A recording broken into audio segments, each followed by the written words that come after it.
PowerPoint-nya kelihatan? Iya, Pak. Kelihatan, Pak.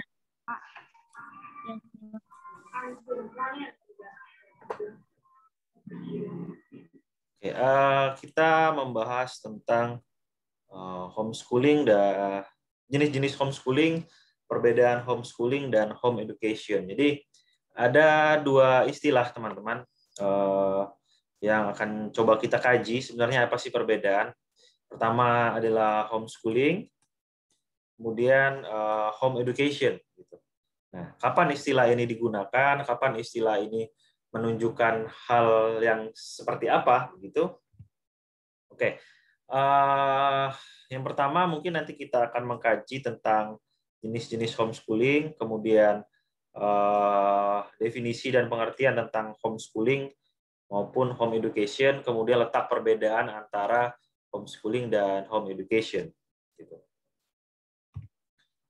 Oke,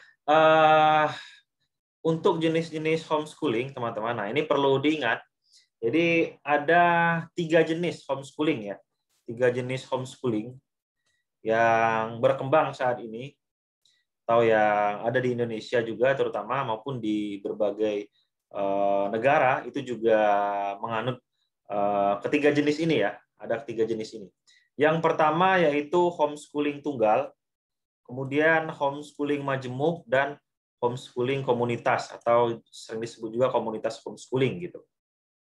Nah, untuk homeschooling tunggal itu hanya melibatkan satu keluarga tanpa adanya gabungan dengan keluarga lainnya. Artinya jenis homeschooling ini adalah hanya terdiri dari satu keluarga saja gitu. Terdiri dari satu keluarga, mereka sendiri yang menyusun pembelajaran seperti apa, menentukan kurikulum, sehingga memang ini menuntut apa ya? Menuntut orang tua banyak berperan. Bahkan dominan sekali perannya di homeschooling tunggal gitu ya, jenis homeschooling tunggal. Nah, yang kedua adalah homeschooling majemuk. Nah, untuk homeschooling majemuk ini dilaksanakan oleh 2 atau lebih keluarga. Artinya sudah tidak tunggal lagi. Jadi sudah melibatkan keluarga-keluarga yang lain gitu. Untuk kegiatan-kegiatan tertentu. Sementara kegiatan pokok tetap dilaksanakan pada orang tua masing-masing. Artinya di homeschooling majemuk ini sudah tidak sendiri lagi, tapi tetap orang tua masih menjadi sentral istilahnya, memegang peran yang sangat penting, tetapi sudah melibatkan adanya keluarga-keluarga lain gitu yang bergabung di homeschooling ini. Nah, biasanya homeschooling ini yang majemuk ini teman-teman itu karena adanya apa ya? Bisa karena adanya kedekatan, misalnya dalam satu apartemen misalnya. Ada beberapa keluarga yang mengadakan homeschooling, itu bisa seperti itu gitu. Artinya ada ikatan tertentu lah gitu di antara para homeschooler ini, terutama keluarganya. Nah, kemudian yang ketiga ada komunitas atau homeschooling komunitas atau komunitas homeschooling. Nah, kalau di komunitas ini udah gabungan dari beberapa homeschooling majemuk gitu. Ya, gabungan dari homeschooling majemuk yang mana mereka bersama-sama menyusun bahan ajar, silabus, sarana dan prasarana dan pembelajarannya gitu. Artinya sudah mulai adanya apa ya? Kesepakatan-kesepakatan tertentu yang dianut di homeschooling komunitas. Oke ya. Kalau teman-teman perhatikan gambar, kalau mandiri itu homeschooling tunggal itu hanya sendiri, sedangkan yang majemuk itu terdiri dari beberapa keluarga. Sedangkan homeschooling komunitas ini terdiri dari beberapa homeschooling majemuk. Contohnya ada di gambar itu anggap ada 3 homeschooling majemuk yang bergabung menjadi homeschooling komunitas gitu.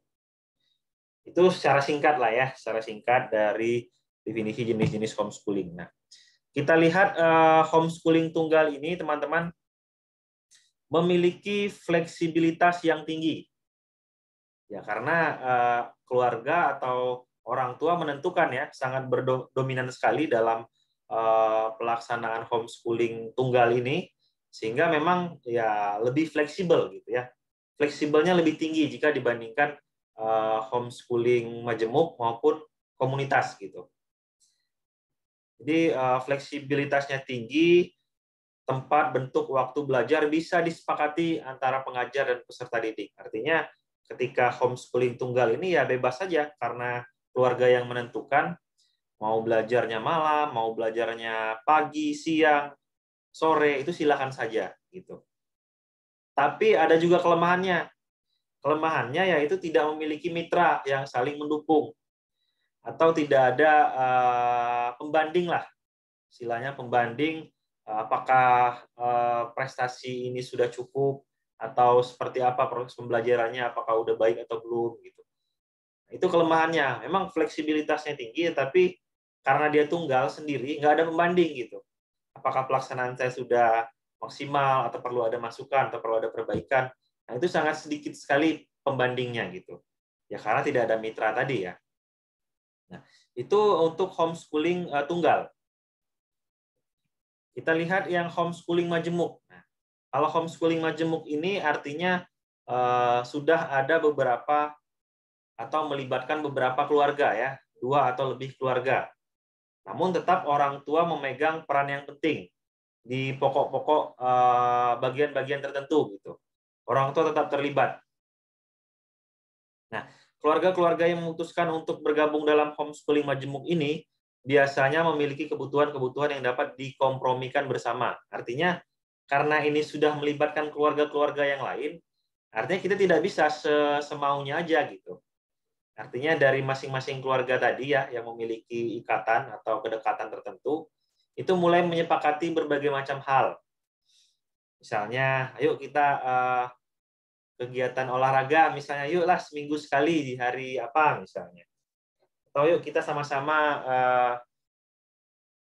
jadwal musiknya atau jadwal seninya di hari ini gitu misalnya.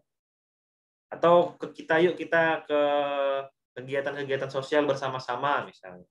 Artinya mulai ada kesepakatan-kesepakatan yang mereka sepakati bersama di antara beberapa keluarga yang bergabung di homeschooling majemuk ini, teman-teman. Gitu. Itu untuk homeschooling majemuk. Kemudian selanjutnya adalah homeschooling komunitas ya. Nah, homeschooling komunitas ini merupakan gabungan dari beberapa homeschooling majemuk.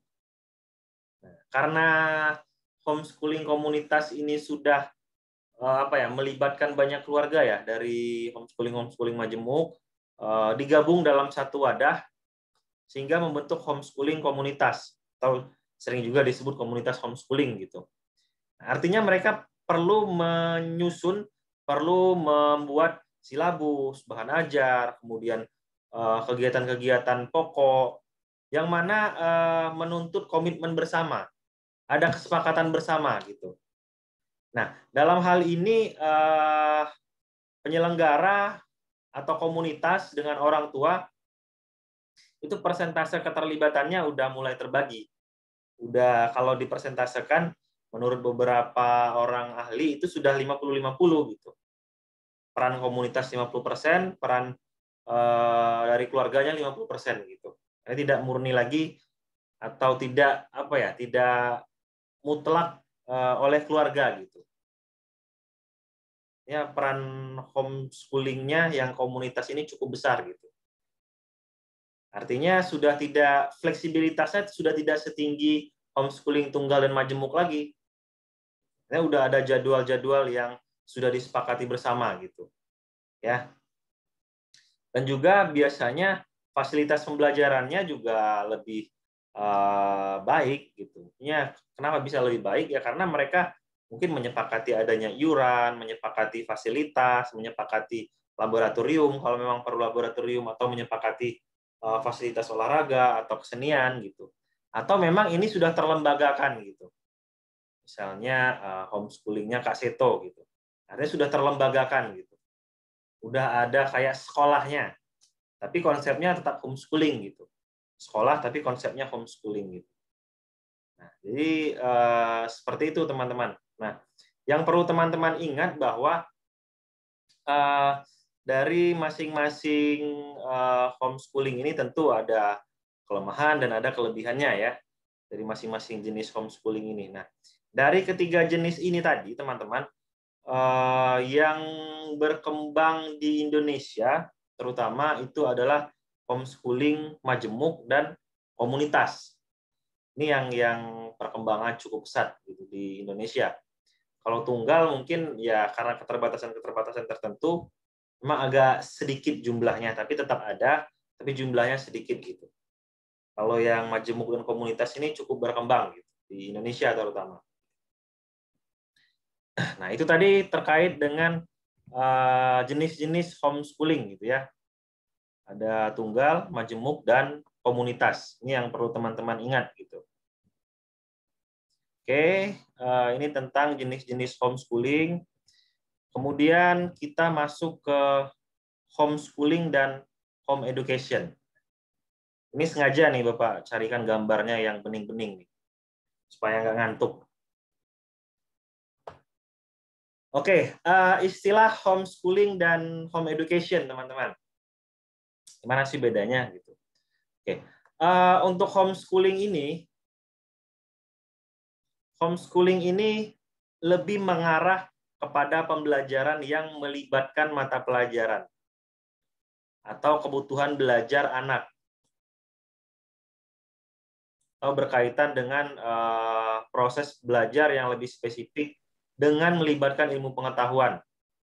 Bahkan terdapat kemungkinan para homeschooler belajar dengan memanfaatkan sumber-sumber yang sama atau digunakan yang sama seperti yang digunakan di sekolah formal gitu. Kenapa homeschooling ini masih pembelajarannya mengarah kepada atau bisa mengarah kepada pembelajaran yang memang bisa sejalan dengan yang ada di sistem sekolah formal gitu. Ya karena dengan mengikuti homeschooling nanti diharapkan orang-orang yang menempuh jalur di homeschooling ini nanti bisa memperoleh kesetaraan ya. Kesetaraan atau diakui nanti ijazahnya melalui pendidikan kesetaraan. Ya. Artinya ketika mereka mengikuti pendidikan kesetaraan, maka menganut kepada aturan yang dikeluarkan oleh pemerintah. Dalam hal ini Kemendikbud. Nah, itulah kenapa di homeschooling ini memang sifatnya fleksibel, kemudian pendidikannya bisa berlangsung di lingkungan rumah, tetapi muatannya muatan yang bisa diarahkan kepada pendidikan yang berkaitan dengan sistem sekolah gitu. Ya karena itu tadi ketika mereka akan mengajukan atau mereka akan mengambil kesetaraan tadi supaya mereka bisa memiliki ijazah, supaya mereka pendidikannya bisa diakui oleh negara, ya maka mereka harus mengikuti pendidikan kesetaraan. Nah, pendidikan kesetaraan ini itu acuannya juga mengacu kepada standar yang ditetapkan oleh Kemendikbud melalui BNSP ya, Badan Nasional Standar Pendidikan gitu. Artinya ya muatan-muatan di homeschooling juga harus mengarah ke situ gitu. Walaupun nanti kontennya bisa jadi tidak melulu berkaitan dengan sama seperti yang ada di pendidikan formal atau sistem persekolahan formal gitu. Jadi itu untuk homeschooling. Nah, bagaimana dengan home education? Nah, home education ini sifatnya atau digunakannya lebih umum untuk menyebutkan proses pendidikan yang lebih luas dan dapat dilakukan di mana saja termasuk di rumah bersama keluarga. Proses belajar meliputi hal-hal yang berkaitan dengan proses kehidupan dan perilaku anak sebagai anggota masyarakat. Contohnya permasalahan perilaku, pendidikan moral, keyakinan, dan penanaman yang sesuai dengan keluarga masing-masing. Jadi home education ini cakupannya lebih luas, teman-teman. Tidak terpaku atau tidak perlu mengarah kepada BNSP yang ada di sekolah formal misalnya. Jadi muatannya lebih luas. Pendidikan di keluarga, tapi cakupannya lebih luas. Teman-teman diajari cara misalnya membersihkan toilet, itu juga masuk di home education. Cara membersihkan kamar, kemudian cara memasak, itu home education. Kemudian apa lagi? Cara mencuci pakaian misalnya, kemudian dibacakan dongeng ketika sebelum tidur, itu home education semua. Artinya cakupannya lebih luas dan tidak terpaku atau tidak perlu mengarahkan kepada seperti yang ada di sekolah formal pada umumnya, seperti itu. Jadi cakupannya memang lebih luas gitu. Bisa penanaman karakter misalnya, diajarkan tentang kejujuran, bisa diajarkan tentang keyakinan, tentang agama gitu. Kemudian misalnya tentang kekeluargaan misalnya. Kalau saya misalnya karena saya orang dari suku ini, maka saya akan mengajarkan anak saya adat istiadat tentang suku ini misalnya. Nah, itu dilakukan secara home education. Gitu. Pendidikan rumah gitu, istilah kalau di bahasa Indonesia kan gitu. Artinya cukup jelas perbedaannya ya antara homeschooling dengan home education. Kalau dilihat dari fleksibilitas, memang mereka sama-sama fleksibel, tetapi homeschooling ini lebih mengarahkan kepada apa ya, pembelajaran yang seperti ada mata pelajarannya atau kebutuhan peserta belajarnya, dan mereka menganut pada diarahkan kepada sistem pendidikan di Kementerian Pendidikan dan Kebudayaan, dalam hal ini melalui BNSP, karena akan pendidikan kesetaraan tadi ya, supaya diakui gitu. Sedangkan home education ini nggak perlu seperti itu. Mereka nggak ada penyetaraan, tapi memang dilaksanakan di lingkungan keluarga, cakupannya lebih luas, bisa pengembangan karakter, keagamaan, kemudian penanaman apa yang disesuaikan lah, pokoknya kegiatan-kegiatan yang disesuaikan dengan kebutuhan atau keadaan di lingkungan keluarga gitu. Nah, itu secara singkat pengertian sekaligus perbedaan lah yang ada di homeschooling dan di home education, teman-teman. Gitu. Nah, kalau kita lihat lebih dalam dari berbagai aspek, di mana sebenarnya letak perbedaan yang mencolok antara home education dan homeschooling gitu. Nah, kalau dari segi manajemen, home education ini memang diatur penuh oleh keluarga dan tidak memiliki ikatan dengan lembaga tertentu, kecuali memang saat dibutuhkan. Nah, misalnya, dia memang tidak terikat oleh lembaga, misalnya sekolah atau pendidikan PKBM atau SKB, mereka tidak terikat di situ. Tetapi di satu waktu mereka bisa terikat di situ. Misalnya ketika ketika membutuhkan bahan atau bahan-bahan bacaan misalnya. Tapi goalnya bukan ke arah pemerolehan ijazah gitu atau penyetaraan gitu. Itu dari sisi manajemen memang orang tua sangat memegang peran penting di home education. Nah, agak sedikit berbeda di homeschooling gitu. Kadangkala di homeschooling ini keluarga tidak perlu mengatur secara penuh atau secara leluasa. Misalnya ketika di komunitas, homeschooling komunitas itu artinya sudah dikelola oleh komunitas atau komunitas itu sudah terlembagakan. Artinya udah ada yang mengelola gitu. Begitupun majemuk ya. Majemuk juga ada hal-hal yang memang perlu kita sepakati bersama. Entah itu pengajarnya siapa nanti untuk mata pelajaran ini misalnya. Itu kemudian tadi seperti yang dijelaskan, sebagian besar mengacu pada sistem persekolahan, sedangkan yang home education ini tidak perlu sampai sana gitu ya. Pembelajaran ya seperti di lingkungan keluarga pada umumnya gitu. Itu dari sisi manajemennya. Kita lihat dari aspek pendekatan. Nah, kalau pendekatan di home education itu lebih dominan unschooling. Jadi tidak seperti di sekolah. Jadi lebih apa ya? Lebih fleksibel, kemudian lebih lebih kedekatan lah, kedekatan tidak terlalu formal, tidak kaku ya, seperti pembelajaran di rumah aja gitu. Seperti kehidupan sehari-hari aja gitu. Nah, kalau di homeschooling terutama yang majemuk dan komunitas, mereka akan mengikuti aturan-aturan yang sudah disepakati. Misalnya kita harus datang ketika di komunitas itu seminggu 3 kali misalnya. Di jam 8 sampai jam 11 misalnya. Ya sudah, kita ikutin gitu. Selebihnya boleh mau ngapain aja, mau main musik, mau main mau main drama, mau main cerita dan sebagainya lah gitu. Nah, itu kalau di homeschooling artinya sedikit banyak mulai mengikuti manajemen yang ada di sana. Nah, kalau di home education itu ya manajemennya ya seperti di keluarga aja gitu. Itu untuk pendekatan. Kemudian bagaimana dengan proses belajarnya? Kalau di home education itu jelas karena mereka tidak terikat oleh lembaga, kemudian tidak ada goal yang mengarahkan kepada pendidikan kesetaraan atau untuk disetarakan seperti itu, maka dia akan lebih fleksibel dari segi waktu, tempat, maupun sumber belajar yang digunakan. Gitu. Ya misalnya mau belajar tentang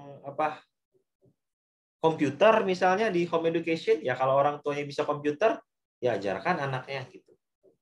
Kalau misalnya mau belajar tentang bagaimana cara menanam tanaman buah mangga misalnya, ya silahkan diajarkan gitu. Gini cara mencangkulnya, cara merawatnya, itu bisa dilaksanakan di home education gitu. Nah, anak lebih banyak bereksplorasi, menemukan sendiri berbagai konsep yang dipelajari. Gitu. Ini untuk home education. Nah, sedangkan homeschooling, proses pembelajaran itu bisa dilakukan di rumah, bisa dilakukan di komunitas atau di lembaga. Nah, kalau di komunitas dan di lembaga, artinya mereka akan mengikuti manajemen yang ada di komunitas tersebut atau yang ada di lembaga tersebut. Gitu. Nah, kalau yang home education ini nggak perlu mengikuti siapapun, gitu. Ya sesuaikan aja dengan pendidikan yang ada di lingkungan keluarga. Gitu. Nah, oke. Jadi ada kesepakatan, kemudian ya fleksibel juga sih sebenarnya, tetapi fleksibelnya itu terikat, gitu. Fleksibel tapi terikat, gitu ya. Itu untuk proses belajarnya. Nah, bagaimana dengan evaluasinya? Kalau di home education, itu lebih bebas dalam melakukan evaluasi. Orang tua dan anak itu ya bebas saja memilih mau menggunakan penilaian apa. Bahkan tidak dilakukan penilaian pun ya tidak. Maksudnya penilaian dalam hal ini bukan penilaian dengan angka seperti di sekolah ya, tapi ya penilaian kita evaluasi aja. Ya kayak di pendidikan di keluarga aja gitu. Sebenarnya anak saya ini udah bisa apa belum sih ditinggal sendiri di rumah masak misalnya. Karena selama ini sudah diajarkan misalnya. Selama ini udah dilatih misalnya. Oh ternyata udah bisa masak, cuci piring, udah bisa cuci baju. Artinya orang tua ya bebas-bebas saja kalau mau melakukan evaluasi dengan cara apapun. Begitupun ketika misalnya menerapkan standar-standar tertentu. Misalnya di lingkungan keluarga, ini kita ditinggal di lingkungan mana nih? Misalnya di lingkungan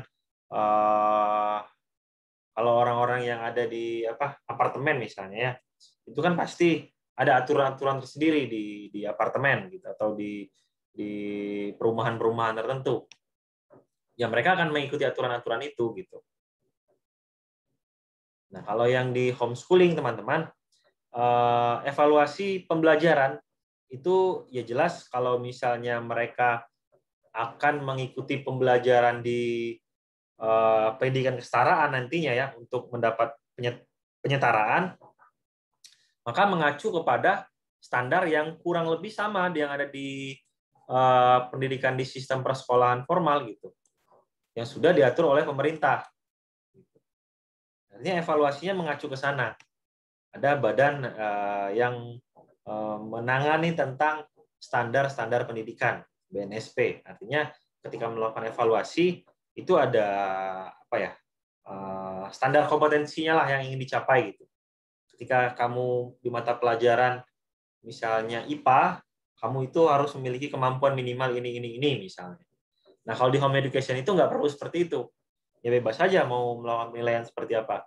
Ketika sudah dianggap bisa, ya artinya berhasil gitu kalau di home education. Nah, berbeda yang di homeschooling gitu. Ketika kita akan mengikuti penyetaraan nantinya ya, kalau diperlukan misalnya penyetaraan, maka akan mengikuti standar yang ada di pemerintahan atau di Kementerian Pendidikan. Karena pengen disetarakan gitu ya.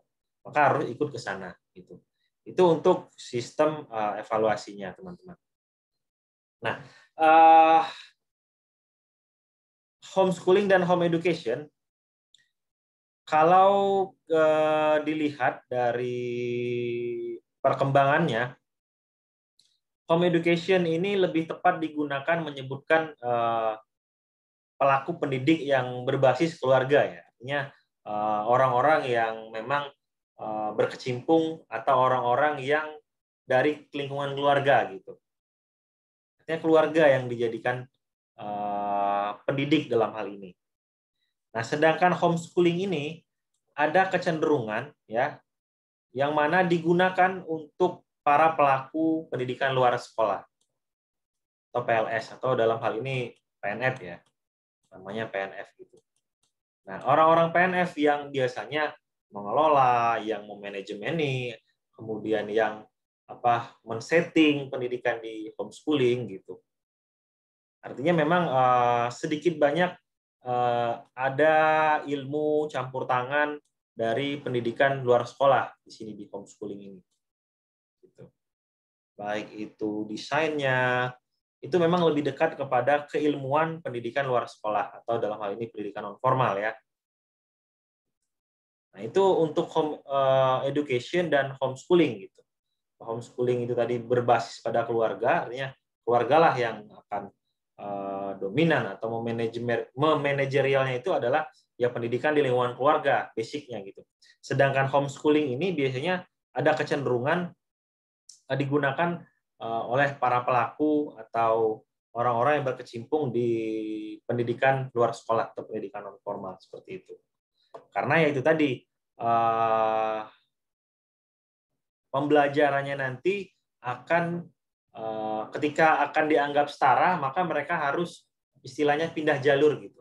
Yang awalnya dari informal, karena ingin disetarakan, maka mereka akan mengikuti pendidikan di non formal melalui pendidikan kesetaraan gitu. Nah, ketika mereka pengalihan jalur inilah peran orang-orang PLS atau PNF itu sangat dominan sekali gitu.